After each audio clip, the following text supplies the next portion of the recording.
Hari ini, hari-hari ini lagi viral berita seorang Gus.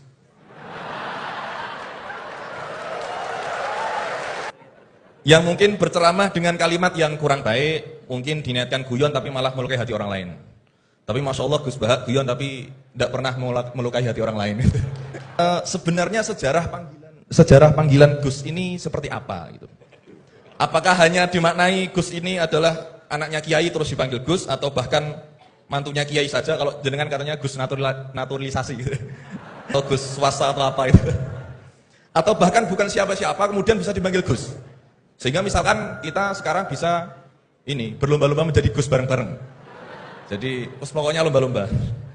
Nah, dan apakah ini hanya di Jawa saja? Karena di Madura juga kami sering mendengar ada panggilan Lora. Lah ini sejarahnya sebenarnya apa gitu loh. Apakah juga kalau sudah menjadi kiai tidak bisa menjadi Gus lagi? Atau kalau sudah menjadi Gus tidak bisa naik menjadi kiai? Gitu nggih. Nyuwun sewu, di zaman Rasulullah itu apakah putranya Rasulullah juga dipanggil Gus? Kan juga tidak kan. Maka kalau Gus ini tidak ada di zaman Rasulullah, berarti semua Gus ini bid'ah gitu loh. Karena Gus tidak ada di zaman Rasulullah. Ini yang provokatif dulu itu ya. Semoga diampuni oleh Allah Ta'ala. Begini, satu itu saya tidak medsosan, tapi ya dengar-dengar laporan macam-macam lah tentang sekian pihak itu. Begini, saya cerita ini, biar sampean tahu bahwa Pak Rektor ngundang saya ini tidak salah. Kan? Memang benar-benar pemateri yang baik.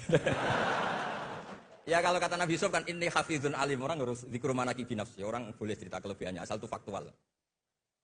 Begini, suatu saat, ini cerita di kitab Ihya, suatu saat Nabi Musa itu sholat istisqa. Itu doa apa saja itu sudah dipakai. Enggak mandi, Nabi Musa loh. Enggak mandi, tetap enggak mandi.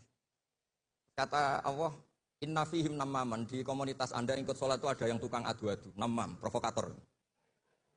Maka kamu doa kayak apa tetap enggak akan saya ijabahi. Nabi Musa, ya gampang Gusti, tunjukkan orang itu siapa, nanti saya usir dari majelis. Jawabnya Allah itu lucu. Saya ini orang yang mengharamkan namam, mengharamkan namimah. Kalau saya menunjuk orang itu berarti saya juga namam. Intinya itu Allah terus mengabaikan sekian peristiwa namam. Jadi kalau pertanyaan provokatif terus kayak gitu tuh masih diabaikan oleh Allah. Karena nanti repot itu. Repot. Memang saya termasuk Gus yang asli itu jelas sekali.